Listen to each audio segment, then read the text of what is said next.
إلى النار وعمل صالحا وقال إني من المسلمين.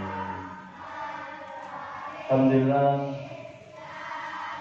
saudara yang dimuliakan oleh Allah Subhanahu wa taala, segala puji-pujian hanya milik Allah Subhanahu wa taala.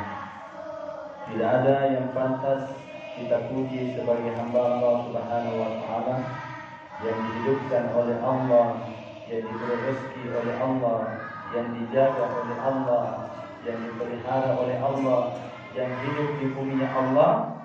Hanya Allah Subhanahu wa taala yang pantas kita puji dan besarkan.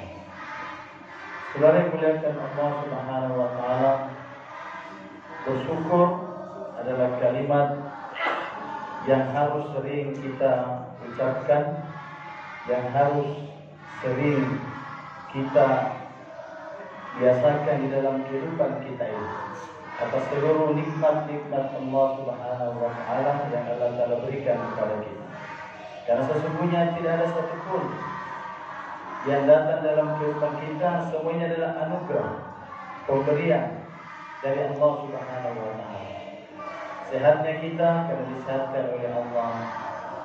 Adanya anak kita itu karena diberi anak oleh Allah. Adanya pekerjaan karena Allah yang beri kita pekerjaan. Allah yang memberikan, yang mengangkat, yang memberikan daripada kedudukan. Kalau ini ada orang diberikan kedudukan, pangkat jabatan, itu pun dari Allah. Jadi diturunkan, itu pun juga diturunkan oleh Allah Subhanahu wa taala. Maka saudara muliakan Allah Taala, tidak ada sesuatu yang datang dalam kehidupan kita ini, semua datang dari Allah Subhanahu wa taala. Maka membiasakan syukur, mengucapkan syukur, ini sesuatu yang harus wajib dalam kehidupan kita. Maka saudara yang muliakan Allah Subhanahu wa taala, bahkan syukur ini Pak, mudah kita mudahkan dalam kehidupan kita. Sehingga dalam setiap apa saja yang kita buat, diawali dengan bismillah, memuji Allah, dan setelahnya diakhiri dengan alhamdulillah. Alhamdulillah. Bahkan kita bisa ibadah taat kepada Allah ini karena kasih sayang Allah Subhanahu wa taala. Sehingga Rasulullah sallallahu alaihi wasallam mengajarkan doa kepada kita setiap kita selesai sholat. Allahumma a'inni ala dzikrika wa syukrika wa husni ibadatik. Bahwa sesungguhnya kita dapat menyembah Allah, berzikir, menjalankan perintah-perintah Allah, semua itu karena kasih sayang Allah Subhanahu wa taala. Maka saudara yang muliakan Allah taala, dan kita harus paksa biasakan diri kita selalu bersyukur. Masa kepada sesama manusia yang hanya memberikan kita sesuatu yang tidak seberapa dalam kehidupan kita, kita bisa puji manusia tersebut. Ada satu orang diberikan sesuatu kepada orang yang lebih tinggi daripada dia, apa itu lebih kaya atau lebih ada jabatannya, maka dia diberikan sesuatu kepada orang tersebut. Maka orang yang diberi ini Pak, Allahu Akbar, kita lihat bagaimana penghormatannya, bagaimana dekatnya. Bahkan dia senang kalau dia dikatakan sebagai orangnya. Saya kemarin ketemu teman, dia sudah di Kapolsek, cerita dengan saya bagaimana sampai bisa, karena kedekatan. Ya. Saya dalam hati saya, inilah kalau manusia dekat dengan manusia, pasti ada cerita yang memberikan manfaat kepada dia. Ini memberikan manfaat kepada dia. Senang disebut-sebut. Coba Pak, Allah Subhanahu wa taala, apa yang Allah Taala tidak kasih sama kita? Mata siapa yang kasih? Allah. Siapa yang kasih penglihatan? Allah. Mulut, suara, rasa di lidah kita siapa yang kasih? Allah. Kaki siapa yang kasih? Allah. Bisa menggerakkan Allah. Semua Allah. Tapi apakah kita sudah senang menceritakan tentang kebesaran Allah, tentang keagungan Allah, sebagaimana tadi orang ini mendapatkan manfaat kepada sesama manusia. Allahu Akbar. Sehingga Allah Subhanahu wa taala berfirman, "Wa amma bi ni'mati rabbika fahaddits." Maka ceritakanlah, kata Allah, nikmat-nikmat yang Allah Subhanahu wa taala telah berikan kepada kalian. Makanya harus cerita sebagai bentuk kesyukuran kita kepada Allah Subhanahu wa taala. Jadi untuk syukur ini mudah, kita harus belajar betul-betul mencintai Allah, mengenal Allah dan mencintai Allah. Mengenal Allah, Allah yang kasih kita semua, sehingga tumbuh cinta kepada Allah. Sebagai tadi manusia mengenal orang yang memberikan manfaat kepada dia, sehingga dia akan senantiasa cinta kepada manusia tersebut. Maka saudara muliakan Allah Subhanahu wa taala, syukur ini adalah suatu kewajiban bagi kita atas seluruh nikmat yang Allah Ta'ala berikan kepada kita. Maka saudara muliakan Allah Subhanahu wa taala, sesungguhnya kejayaan kesuksesan manusia di dunia yang sementara 60-70 tahun ini, kata Nabi, umur umatku 60-70 tahun, dan nanti di akhirat selama-lamanya, itu hanya dalam amal agama yang sempurna. Bukan di dalam perkara dunia ini, bukan dalam kebendaan, pangkat dan jabatan, tetapi pada amalan agama yang sempurna. Sejauh mana kita mengamalkan agama secara sempurna, mengikuti baginda Nabi sallallahu alaihi wasallam, maka sejauh itu pasti dan pasti Allah Subhanahu wa taala akan datangkan kebahagiaan dalam kehidupan kita dunia yang sementara dan akhirat selama-lamanya. Saudara yang muliakan Allah Subhanahu wa taala, kehidupan kita di dunia ini bukanlah kehidupan yang sebenarnya. Kehidupan kita sebenarnya nanti di mana, Pak? Di akhirat. Yang namanya bukan sebenarnya, maka itu pasti ada ujungnya. Umur kita ada batasnya, ada ujungnya. Pangkat tadi orang punya jabatan, jadi presiden, jadi gubernur, jadi wali kota, jadi anggota DPR, itu ada batasnya. Karena sudah menjadi ketetapan Allah, dunia ini punya batasan. Orang yang dulu hidup sama kita ada batasnya, sudah meninggalkan dunia ini. Karena memang dunia ini bukanlah tempat kita tinggal selamanya, tetapi dunia ini adalah tempat kita sementara, dan tempat kita tinggal selamanya adalah akhirat. Maka sampai muliakan Allah Subhanahu wa taala, maka karena kehidupan dunia ini bukan sementara, maka kekayaan kita pun juga itu bukan yang sebenarnya. Bukan yang sebenarnya. Miskinnya kita, lihat orang di dunia ini, itu juga bukan miskin yang sebenarnya. Susahnya bukan juga susah yang sebenarnya. Bagaimanapun juga senangnya orang di dunia, pasti besok ada susahnya lagi. Bagaimanapun susahnya kelihatan, besok ada senangnya lagi. Maka seperti itulah kehidupan dunia, bukan yang sebenarnya. Tapi yang sebenarnya nanti adalah di akhirat. Apa kehidupan kita yang sebenarnya? Apabila kita hidup di dunia ini tidak mentaati Allah, jauh dari Allah, jauh dari kehidupan baginda Nabi sallallahu alaihi wasallam, tidak mengikuti Nabi sallallahu alaihi wasallam, maka pasti dan pasti di akhirat kita akan mendapatkan kehidupan yang susah sebenarnya. Maka saudara melihat Allah Ta'ala, maka Nabi sallallahu alaihi wasallam mengajarkan kepada kita hidup di dunia ini, kita harus menjadi orang yang cerdik, orang yang pintar, orang yang berakal. Apa maknanya orang yang pintar, cerdik dan berakal? Bagaimana menggunakan waktu kita, potensi kita dalam kehidupan ini selalu berhubungan dengan amal-amal agama, perintah-perintah Allah Subhanahu wa taala, mencari keridaan dan menyenangkan Allah Subhanahu wa taala. Itu orang yang berakal. Sehingga Rasulullah sallallahu alaihi wasallam sampaikan, orang yang cerdik, orang yang pintar adalah orang yang selalu memikirkan kematian, memikirkan akhirat, dan dia di dunia ini mempersiapkan kehidupannya untuk menuju akhirat. Itu orang pintar. Orang ini kalau selalu memikirkan kematian, maka dia akan hati-hati dalam kehidupan ini.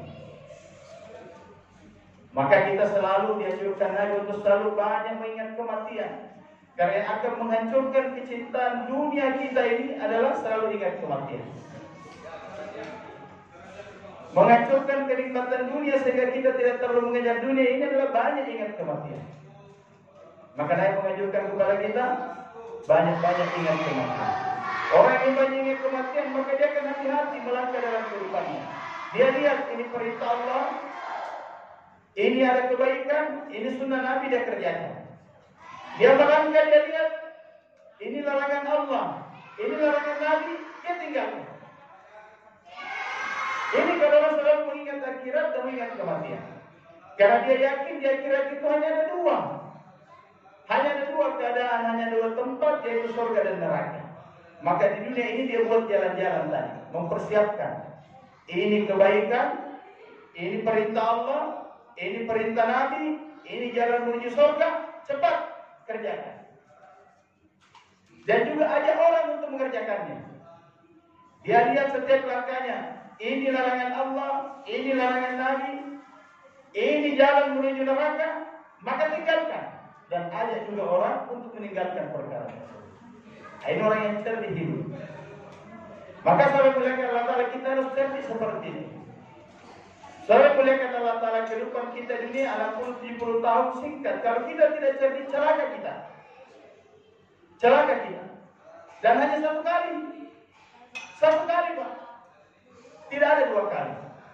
Satu kali ini menentukan kehidupan kita. Kita menjadi orang yang bahagia atau tidak nanti di akhiratnya Allah Subhanahu wa Ta'ala. Inilah di dunia. Sehingga ulama tafsirkan, kita hidup di dunia ini menjadi orang cerdik seperti satu orang yang pergi merantau kerja menjadi TKW atau TKI di Arab Saudi, gaji yang banyak, waktunya 5 tahun. Maka orang yang tidak cerdik, dia hidup di sana, gaji berapa real setiap bulan, maka dihabiskan untuk menyenangkan nafsunya. Maksiat, dihabiskan uang itu setiap bulan, misalnya dia dapat gaji, anggaplah 20 juta, maka 20 jutanya habis untuk melampiaskan nafsunya. Mumpun tidak ada orang yang lihat di kampung semua di sini tidak ada orang tua, dia lampiaskan nafsunya. Maksiat, maka setiap bulan habis. Tidak terasa sudah mau 5 tahun, 4 tahun, 10 bulan. Maka diumumkan bahwa sebentar bulan ini akan pulang di kampungnya karena masa kerjanya sudah mau habis. Maka orang seperti ini Pak, kalau mau pulang dia akan malu Pak. 5 tahun merantau dengan gaji yang banyak tidak ada hasil. Disuruh pulang, biasa tidak mau pulang. Malu dia. Bagaimana di depan keluarganya tidak ada apa-apanya, sedangkan orang yang sukses. Sehingga kadang setelah habis masanya 5 tahun orang seperti ini di Arab itu, dia lari sembunyi. Sehingga banyak TKW-TKW yang habis paspornya, visanya, itu dia ditangkap. Akhirnya di penjara dan deportasi. Dipaksa pulang ke Indonesia, tidak ada apa-apanya. Hidupnya sengsara. Ada satu orang yang cerdik. Dia pakai akalnya 5 tahun.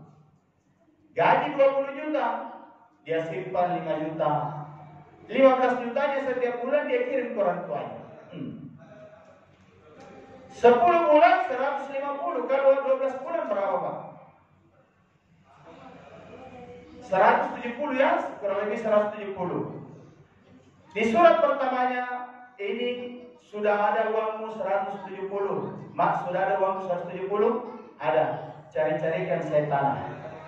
Carikan saya tempat. Carikan tempat. Tahun berikutnya kirim lagi 170. Dia bilang mulai bangunkan saya rumah apa adanya. Tahun ketiga begitu lagi. Mulai rumahnya, jadi rumahnya. Tahun keempat kirim lagi uang, bukakan saya usaha. Dia Pak di Arab sana, tempat dia kerja, belum habis masanya sudah mau pulang. Ya Pak, sudah mau pulang. Kenapa mau pulang? Dia di sini saya menjadi pembantu, di sana saya menjadi bos. Ada rumah saya, ada toko saya, ada kursi saya yang cantik, ada ranjang saya yang enak. Di sini jadi pembantu. Belum habis 5 tahun mau pulang. Allah Akbar. Mau pulang dia. Belum lagi disampaikan, ini sudah 6 bulan lagi yang tahun begini kerja akan pulang. Oh, dia katakan, kenapa tidak sekarang? Kenapa tidak sekarang? Sekarang saja pulangkan kami. Allah. Kenapa Pak? Karena di kampung dia sudah pikirkan di sana dia akan nanti bahagia. Tiba masanya, wah senang sekali pulang. Inilah orang yang cerdik hidup dan orang yang berakal dan orang yang tidak cerdik dan berakal hidup. Di dunia seperti itu, Pak. 60-70 tahun gunakan memang dengan baik. Lihat apa perintah Allah dalam kehidupan kita dan apa larangan Allah dalam kehidupan kita. Apa yang dianjurkan oleh Nabi dan apa yang dilarang oleh Nabi dalam kehidupan kita, kerjakan ini. Kalau tidak, kita pasti akan menyesal. Begitulah orang yang beriman ketika dia mati. Ketika dia mati datang malaikat, innal ladzina qalu rabbuna Allah tsumma istaqamu. Kepada orang-orang yang mengatakan Allah itu Tuhannya dan dia istiqomah dalam ketauhidannya dan dia beramal saleh. Datang malaikat, Allah takhafu wa la tahzanu. Jangan takut, jangan risau. Wa basiru bil jannah, itu sana tempatmu di surga. Maka dia katakan ketika dibawa, dikeluarkan dari rumahnya mau diangkat, mayatnya dia katakan, cepat. Angkat saya cepat. Masukkan cepat ke dalam kubur. Karena di sana aku akan menikmati jerih payahku ketika di dunia akan diberikan kenikmatan oleh Allah. Karena sebelum mati mereka sudah katakan, wa basiru bil jannah, tulian tempatmu. Sehingga ketika dia sudah mati dengan cepat. Diangkat cepat, bawa cepat. Begitulah sebaliknya orang-orang yang tidak taat. Allah diperlihatkan tempatnya siksaannya. Sehingga dia tidak mau kembali, deportasi pasti Pak, tangkap. Kalau dia tangkap, masukkan penjara, deportasi. Malaikat Allah yang tangkap kita, mau lari kemana kita? Malaikat Allah yang kejar kita, mau lari kemana kita? Walaupun kita masuk dalam batu yang hitam, sembunyi dalam tempat yang tajam, malaikat Allah yang kejar kita. Tangkap, deportasi, cabut nyawanya. Ketika diangkat mayatnya dia katakan, waduh hai, mau dibawa kemana saya ini? Kenapa saya dipisahkan dengan keluargaku? Jangan bawa ke sana. Kenapa Pak? Sudah dilihat tempatnya. Sama tadi yang mau kembali 5 tahun, malu-malu kembali. Tapi deportasi. Maka saudara muliakan Allah Subhanahu wa taala, pentingnya kita ini mengusahakan agama di dalam kehidupan kita sebelum kita kembali, karena kehidupan dunia ini bukanlah kehidupan yang sebenarnya, kehidupan kita adalah kehidupan yang sementara. Maka kita butuh persiapan. Persiapan yang pertama kata ulama yang harus disiapkan adalah kesiapan imaniyah kita. Meyakini Allah yang sebenar-benarnya bahwa Dia Allah Subhanahu wa taala yang memberikan kehidupan kepada kita. Dialah Khalik yang menciptakan seluruh makhluk termasuk menciptakan kita. Dialah Allah Subhanahu wa taala yang memberikan rezeki kepada kita. Semuanya, semua yang datang kepada kita, barang-barang yang di rumah yang belum datang, yang sudah datang, yang sudah habis, semua datang dari Allah. Kalau kita ditanya ini dari mana, jangan sebut dari usaha, selalu katakan semua datang dari Allah. Selesai persoalan. Karena kalau kita katakan ini datang ini, apa bedanya kita dengan korun? Pak, apa bedanya kita dengan korun? Ketika korun ditanya oleh Nabi Musa, wahai korun, bersedekahlah kamu, ini ada perintah Allah. Ini perintah Allah. Dia katakan korun, wahai Musa, enak sekali kamu. Siapa bilang? Ini semua Allah yang kasih kamu, maka bersedekahlah. Semua datang dari Allah. Apa jawaban korun? Siapa yang bilang ini adalah usaha saya? Ini usaha kebun saya, usaha ternak saya. Maka kalau kita ditanya bagaimana kalau alhamdulillah, inilah adalah orang yang mengenal Allah Subhanahu wa taala. Jauh pembicaraan ini karena tetapi saya mengatakan Allah. Ini penting saudara mereka membetulkan poin kita, dan itu akan nampak dengan pembicaraan kita. Akan nampak dari pembicaraan kita. Membetulkan la ilaha illallah, bahwa tidak ada yang memberikan rezeki, yang memberikan kehidupan manfaat mudarat illallah, hanya Allah Subhanahu wa taala. Maka saudara muliakan Allah taala, bagaimana kalimat ini selalu kita bicarakan, ceritakan, agungkan cerita ini, sampaikan. Karena kalimat ini adalah kalimat yang besar. Kalimat ini adalah kalimat kafarah penghapus dosa-dosa. Barang siapa yang mengucapkan kalimat ini dengan penuh keyakinan, la dia meyakini tidak ada. Dalam hatinya dia ikutkan dalam hatinya, dalam kerohaniannya tidak ada. Bahkan dirinya pun tidak ada. Bahkan nyawanya pun juga tidak ada. Semua tidak ada. Illallah, dia kembalikan kepada Allah. Semua ini ada, nyawa saya ada, semua datang karena illallah, karena Allah. Maka seluruh dosa-dosanya dihapuskan oleh Allah. Satu orang kafir, dia kafir 60, 70 tahun, bahkan 100 tahun, bahkan 1000 tahun dia hidup dalam kekafiran. Kemudian dia dengan ikhlas menyebut nama ini, menyebut daripada kalimat ini, menyebut nama Allah, menyebut kalimat dengan ikhlas, dengan penuh keyakinan, la ilaha illallah. Maka kekafirannya 60-70 tahun, bahkan 1000 tahun, Allah Subhanahu wa taala ampuni. Coba.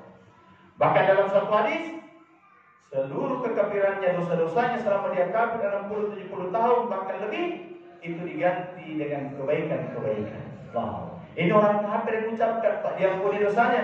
Bagaimana kalau orang Islam yang memang kalimat ini adalah haknya semua. Wow. Maka selalu wiridkan, selalu dakwakan. Ceritakan illallah, Allah yang kuasa yang memberikan itu, selalu dakwakan. Selalu wiridkan. Selalu zikirkan. Kalimat-kalimat yang besar. Dia kira nanti ada satu orang yang datang dengan perasaan takut, maka dia diperlihatkan 99 catatan amal Pak bukunya, 99 catatan amal dosanya, keburukannya, yang mana satu lembar catatan amalnya, keburukannya itu sejauh mata memandang. Sejauh mata memandang. Bagaimana kalau kita di pantai sejauh mata memandang, bagaimana jauhnya? Kita di atas gunung di Madinah memandang sejauh itu. Dosa-dosanya setiap satu lembarnya 99 lembar. Kita keburukannya dosanya. Maka orang ini dengan perasaan dia akan diazab, dia akan disiksa. Maka Allah Subhanahu wa taala berfirman kepada malaikatku, berikan satu lembar kertas kepada dia. Diberikan satu lembar kertas kepada dia. Satu lembar kertas Pak dengan 99 catatan amal keburukan. Apa bandingannya? Tidak ada. Begitu dilihat itu catatan kertas itu, apa tulisannya? La ilaha illallah Muhammadur Rasulullah. Maka diperintahkan apa ini? Sekarang kamu maju ke misal sana, timbang.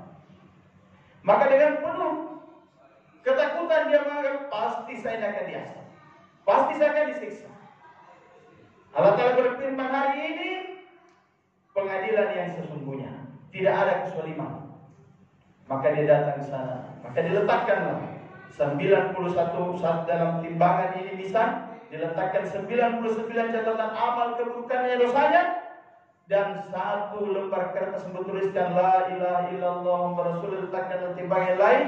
Allahu Akbar. Tidak ada yang mengalahkan kekuasaan Allah, nama Allah, kesucian Allah, kebesaran Allah. Maka satu lembar kertas ini lebih berat timbangannya daripada dosa-dosanya. Allah. Selalulah mengharap rahmat, kasih sayang, keridaan Allah Subhanahu wa taala. Karena kita ini masuk ke dalam surga bukan karena amal kita, tapi karena keridaan dan rahmat kasih sayang Allah Subhanahu wa taala. Selalu beribadah yang mengharapkan rahmat, kasih sayang, pengampunan dari Allah Subhanahu wa taala. Saudara yang muliakan Allah Subhanahu wa taala, ini kalimat yang besar. Ajarkan anak-anak kita kalimat ini, sehingga diajarkan kepada kita. Begitu anak kita sudah mulai berbicara, ajarkan ini kalimat Allah, la ilaha illallah, Allah, la ilaha illallah. Anak kita baik, kita katakan kalau dia sakit, siapa yang sakit kasih sakit kamu? Allah. Kalau dia sembuh, siapa yang sembuh kamu? Allah. Kalau dia minta sesuatu, kita katakan siapa yang kasih kamu? Allah. Ajarkan dia Allah. Ajarkan dia tentang Allah Subhanahu wa taala. Maka sebagai mulia yang penting kita buat dalam kehidupan kita supaya kita mengenal Allah. Ini usaha pertama adalah usaha masukkan keyakinan la ilaha illallah. Yang kedua, sebagai mulia Allah Taala sempurna iman ini dengan mengikuti kehidupan baginda Nabi sallallahu alaihi wasallam. Maka bagaimana kita mengusahakan dalam kehidupan kita ini, Pak? Tidak ada contoh ciplakan yang harus kita contoh dan ciplak dalam kehidupan kita yang harus kita pahami. Kalau kita mau selamat hanya dengan mencontoh, menciplak kehidupan baginda Nabi Sallallahu Alaihi Wasallam. Yang lain tidak ada janji. Tapi kalau kita menundukkan kehidupan kita 24 jam dengan mencontoh, menciplak kehidupan Nabi, maka dari setiap contoh itu ada janji dan pengampunan dari Allah Subhanahu Wa Taala. Qul in kuntum tuhibbunallaha fattabi'uni yuhibbukumullah wa yaghfir lakum dzunubakum wallahu ghafurur rahim. Allah Subhanahu wa taala berfirman, wahai Muhammad, katakan, apabila hamba-hambaku, kita ini umat Nabi betul-betul cinta kepada Allah, maka perintahkanlah mereka untuk mengikuti. Fattabi'uni, mengikuti Nabi sallallahu alaihi wasallam. Maka kalau dengan mereka mengikuti Muhammad, apa yang akan kita dapatkan? Wa yaghfir lakum dzunubakum wallahu ghafurur rahim. Maka aku, kata Allah, akan mencintai dia dan aku akan mengampuni seluruh dosa-dosa. Hebatnya Pak, ini sunnah Nabi, kehidupan Nabi. Hanya dengan menjalankan sunnah Nabi saja kita dapat cinta Allah dan kita dapat pengampunan dari Allah. Ini yang kita harapkan. Kalau Allah yang ampuni kita, selesai masalah, Pak. Selesai masalah. Keridhaan Allah akan datang. Hari ini kehidupan kita susah karena kita banyak dosa tidak diampuni oleh Allah. Susahnya rezeki, susahnya kehidupan, susahnya kita bertengkar dan lain-lain dalam kehidupan ini, banyak dosa tidak diampuni oleh Allah. Kalau pengampunan Allah datang, maka seluruh masalah kita selesai.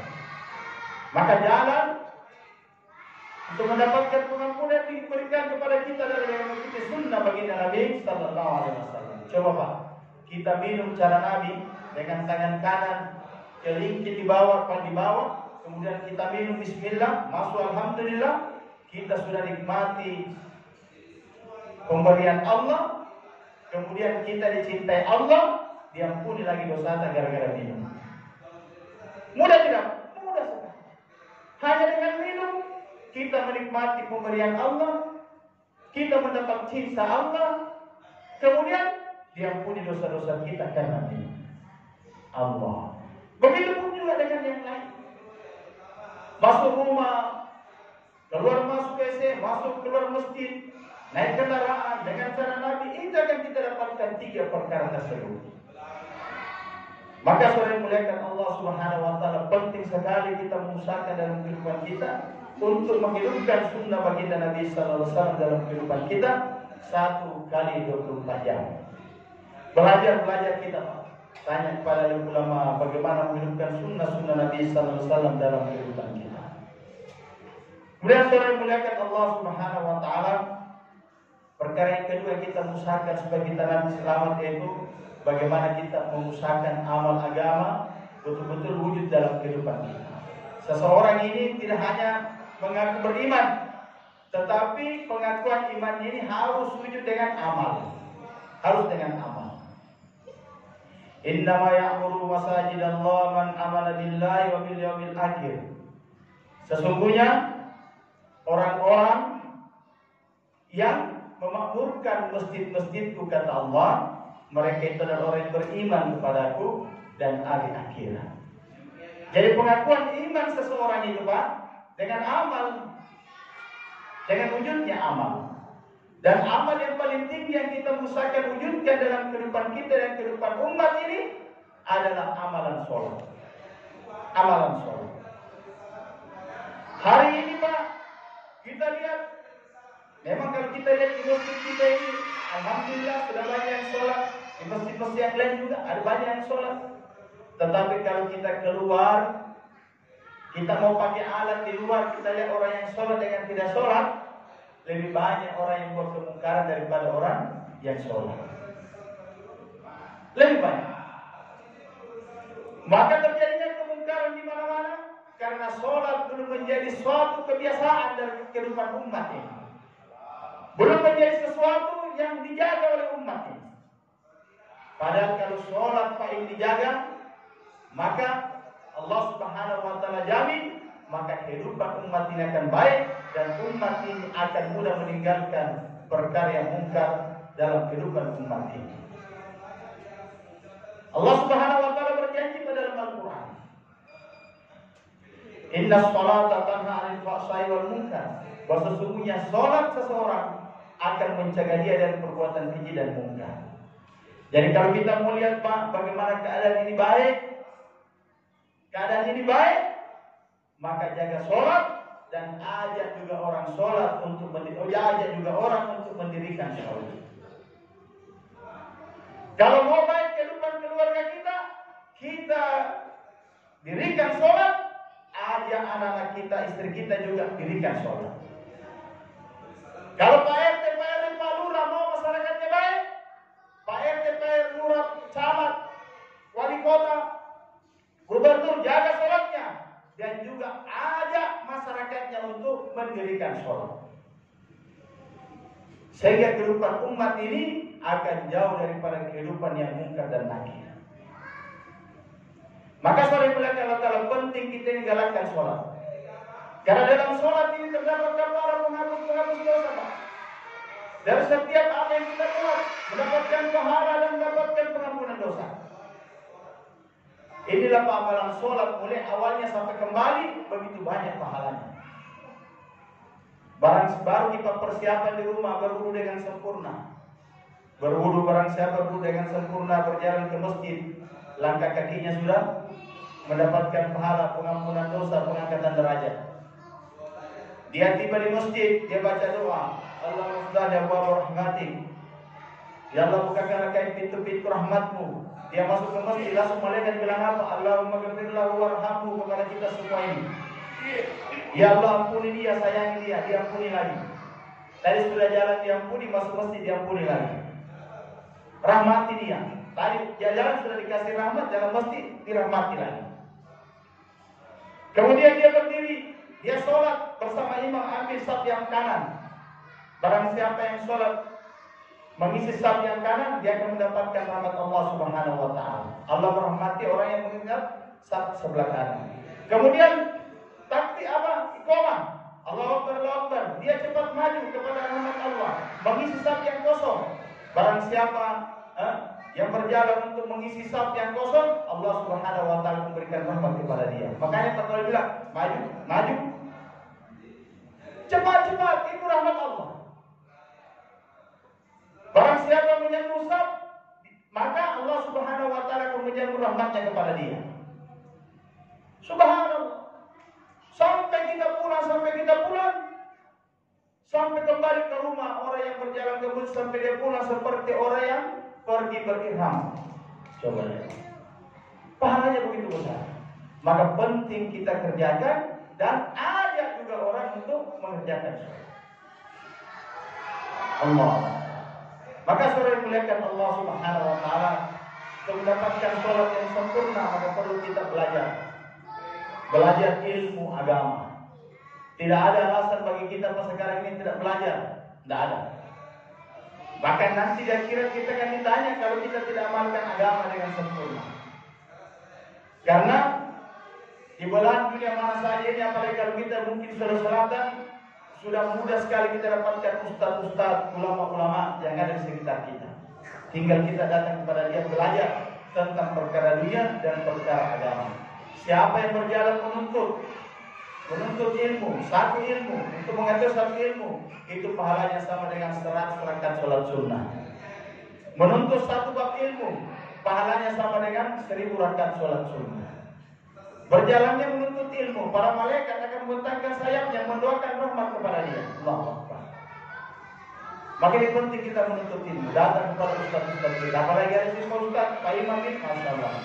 Bertanya Pak, saya kita diimami, tanya perkara-perkara yang dalam kehidupan kita. Ustaz, bagaimana saya dimusakat, bagaimana saya muacara, bagaimana yang sunnah, bagaimana diajarkan, disyariatkan. Kita bertanya kepada ustaz-ustaz kita. Kemudian saudara muliakan Allah Subhanahu wa taala, pentingnya kita berbuat baik kepada sesama manusia. Karena tanda keimanan seseorang, baiknya iman seseorang, agama seseorang, apabila dia baik kepada sesama manusia. Maka aku beritahukan, kata Nabi, orang yang beriman di antara kalian, kata Nabi, Orang yang beriman di antara kalian adalah orang yang paling baik kepada anak istrinya. Dalam riwayat yang lain, kepada keluarganya. Orang yang di antara kalian adalah orang yang memberikan manfaat kepada orang-orang di sekitarnya. Berbuat baik. Dengan perilaku, juga dengan harta sudah membantu. Juga membantu. Allah Subhanahu wa Ta'ala dekat. Orang yang dermawan itu dekat dengan manusia. Pasti disenangi Pak sama manusia. Dekat dengan Allah dan dekat dengan surga. Allahu Akbar. Dermawan adalah salah satu daripada ranting-ranting yang ada di surga. Orang yang kikir itu jauh dari manusia. Kikirina. Tidak ada orang kikir, Pak. Tidak ada mutemani biasa. Tidak ada mutemani. Orang yang kikir. Mau ke warkop, kalau orang dermawan, satu kali dia kena kode. Ayo ke warkop. Ayo. Tidak tahu, banyak orang senang itu. Tapi kalau itu orang kikir yang pengarah, ayo ke warkop semua orang. Sampai dia bilang, itu yang bayar. Ini orang yang kikir jauh dari manusia. Jauh dari manusia. Dekat, jauh dari Allah. Dan dekat dengan neraka. Iblis itu Pak, sangat senang dengan ahli ibadah, tapi kikir. Ahli ibadah, bagus sholatnya, tapi kikir. Kikir sekali. Kikir sekali. Ada cara umat lah, cara umat di kampung kita. Kikir sekali. Tapi ahli ibadah. Iblis itu sangat senang. Bagaimana Pak? Senang iblis kepada ahli ibadah, tapi kikir dia. Dan iblis sangat marah kepada orang yang jahil. Orang yang kelihatannya sholatnya tidak terlalu dijaga. Sholat wajib tapi sholat sunnahnya, sholat wajibnya ya. Sholat tidak terlalu dijaga, sholat sunnah. Dan zikirnya baca Al-Qurannya. Tetapi dia yang malah. Bisa-bisa kata iblis, dengan kedermawanannya Allah Subhanahu wa Ta'ala ampuni dia, dan dia akan mendapatkan kebaikan dimasukkan ke dalam surga. Bisa-bisa tadi yang ahli ibadah, karena kikirnya dia dimasukkan ke dalam neraka. Begitulah kisah satu orang wanita pelacur, memberikan makan kepada anjing, memberi minum, bagaimana dikatakan dia di surga. Bagaimana cerita ahli ibadah memelihara kucing, dikatakan sebagai ahli neraka. Maka penting kita mendatangkan sifat dermawan. Tanda-tanda orang itu beriman dengan sifat dermawannya. Tidak akan bergabung dua sifat dalam diri orang yang beriman, dermawan dengan kikir, tidak akan pernah gabung. Seperti mana minyak dengan air, tidak akan pernah gabung. Maka saudara bilang Allah Ta'ala penting kita berbuat baik kepada semua manusia. Dan yang terpenting saudara bilang Allah Subhanahu wa Ta'ala terperbaiki semua ini. Maka bagaimana juga kita menjadikan agama ini sebagai amanah. Agama ini Pak sebagai nikmat, sebagaimana tadi ceritakan iman dan lain-lain, sholat, zikir, kemudian berbuat baik. Ini adalah satu nikmat yang Allah berikan kepada kita untuk jalan menuju keridhaan Allah dan masuk ke dalam surga. Tapi ingat, agama juga ini adalah amanah. Amanah dari Allah kepada para nabi. Amanah Allah kepada Rasulullah Sallallahu Alaihi Wasallam. Apa amanahnya Allah kepada Rasulullah Sallallahu Alaihi Wasallam kepada ini agama? Wa ma arsalnaka illa rahmatan lil alamin. Wa ma arsalnaka illa kaffatan linnas. Wahai Muhammad, aku utus kamu untuk manusia seluruh alam untuk sampaikan ini agama, ini amanahnya. Aku utus kamu untuk menyampaikan agama kepada seluruh manusia yang ada di seluruh alam, ini amanah baginda Nabi Sallallahu Alaihi Wasallam. Agama adalah amanah. Dan Rasulullah SAW telah menyampaikan ini. Sehingga dia juada ketika seluruh sahabat kumpul, 124.000 sahabat kumpul di wadah haji yang terakhir, maka Rasulullah SAW telah berkata kepada para sahabat, bersabda kepada para sahabat, wahai sahabatku, kalian saksikan apakah aku telah sampaikan seluruh amanah agama ini kepada kalian, dan tidak ada satu yang tidak sampai. Maka seluruh sahabat yang mereka mengatakan, ya Rasulullah, kami bersaksi bahwa engkau telah menyampaikan amanah agama ini. Tidak ada satu yang tidak disampaikan. Ilmu, hikmah, sifat semua telah disampaikan oleh Nabi Sallallahu Alaihi Wasallam. Maka apa kata Nabi Sallallahu Alaihi Wasallam? Maka hendaknya kalian yang hadir di tempat ini, yaitu para sahabat, mengambil amanah agama ini juga dan menyampaikan kepada orang-orang yang tidak hadir di tempat ini, kata Nabi Sallallahu Alaihi Wasallam. Maka apa yang terjadi, Pak? Setelah di wadah itu, sahabat yang menghadap ke timur, yang ke barat, yang ke selatan, ke utara, mereka tidak lagi pulang ke rumahnya setelah mendapatkan nasihat Nabi bahwa agama ini amanah yang harus disampaikan. Mereka langsung bertebaran di atas permukaan dunia ini karena membawa agama ini sebagai amanah yang harus sampai kepada seluruh manusia di mana saja di seluruh alam ini. Maka saudara yang muliakan Allah Subhanahu wa taala, sahabat 124.000 sahabat yang ada makamnya di setiap Arab hanya 10.000. Berarti berapa perkiranya itu? 124.000, 10.000 yang ada. Kemana mereka semua? Maka diteliti, ternyata ada kuburan sahabat di Indonesia. Diteliti ada kuburan sahabat di Cina. Diteliti ada kuburan sahabat di Pakistan. Diteliti ada kuburan sahabat di Afrika. Ternyata di seluruh dunia ini ada yang namanya sahabat. Ada yang namanya sahabat, kuburan sahabat sebagai bukti bahwa mereka telah mengambil tanggung jawab agama ini sebagai amanah untuk menyebarkan kepada manusia seluruh alam. Allah. Sehingga agama tersebar sampai hari ini, saudara yang muliakan Allah Subhanahu wa taala. Maka saudara yang muliakan Allah taala, agama sebagai amanah yang terkecil itu diceritakan dalam Al-Qur'an, bagaimana kita dalam keluarga menyampaikan agama kepada keluarga kita. Menyampaikan agama kepada keluarga kita. Maka saudara yang muliakan Allah Subhanahu wa taala, paling tidaknya seorang bapak apa tanggung jawab amanah agama ini kepada dia? Menyampaikan agama kepada istrinya, menyampaikan agama kepada anaknya, karena kalau tidak, maka perkara amanah agama ini akan dituntut nanti. Nanti di akhirat akan terjadi tuntutan terhadap amal-amalan kita. Apakah kita menyembah Allah, mentaati Allah, karena hak Allah adalah untuk disembah. Kemudian perkara amanah agama ini, apakah kita telah menyampaikan atau tidak? Sehingga banyak kisah dalam riwayat, satu orang tua yang ahli ibadah, dia telah menjalankan agama ini dengan nikmat agama, menjalankan sholat sebagai suatu kenikmatan untuk dekat kepada Allah, melaksanakan zikir, baca Al-Quran dan lain-lain. Tetapi ketika dia mau berjalan masuk ke dalam surga, maka anaknya berkata, wahai malaikat, mau kemana ini orang tua kita? Dia mau masuk ke surga. Kenapa bisa? Ini amalannya. Maka anaknya berkata, wahai malaikat, tunggu dulu.